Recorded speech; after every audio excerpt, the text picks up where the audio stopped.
روکنے کے لیے فیکسوفیناڈین سالٹ بہترین ہے، اور جو ناک سے پانی، نزلہ، زکام، آنکھوں کی سوجن وغیرہ ہوتی ہیں ان کے لیے بھی بہت ہی لاجواب فارمولہ ہے فاؤنٹ یا فیکسوفیناڈین۔ اس کی 10 کی پیک ہوتی ہے فاؤنٹ کی، تو مارکیٹ میں بآسانی ہر اچھے بڑے چھوٹے بڑے فارمیسی سے بآسانی مل سکتی ہے۔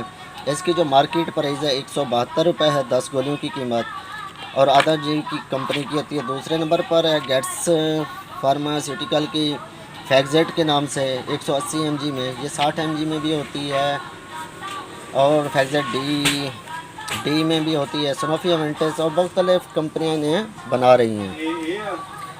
فیکزیٹ جو ہے 20 گولیوں کی پیک ہوتی ہے فیکسوفیناڈین، اس کا بھی فارمولہ فیکسوفیناڈین ہے، اور اس کی جو پرائز ہے 20 گولیوں کی 500 روپے ہے، یعنی کہ 25 روپے کی ایک گولی ہے۔ یہ بھی مارکیٹ میں بآسانی مل سکتی ہیں۔ تو دوستو آج کی یہ ویڈیو امید کرتا ہوں کہ میری ویڈیو یہ پسند آئی ہوگی۔ اگر پسند آئے تو دوستو لائک کریں اور آگے سے شیئر کریں، اور آپ لوگوں کی سپورٹ سے ہی آپ کا تعاون ہی ہمارے لیے بیسٹ ہے۔ تو دوستو میں نے فیس بک کا پیج بھی بنا دیا، فیس بک پر بھی آپ چیک کر سکتے ہیں۔ آپ سے اجازت چاہوں گا، اللہ حافظ۔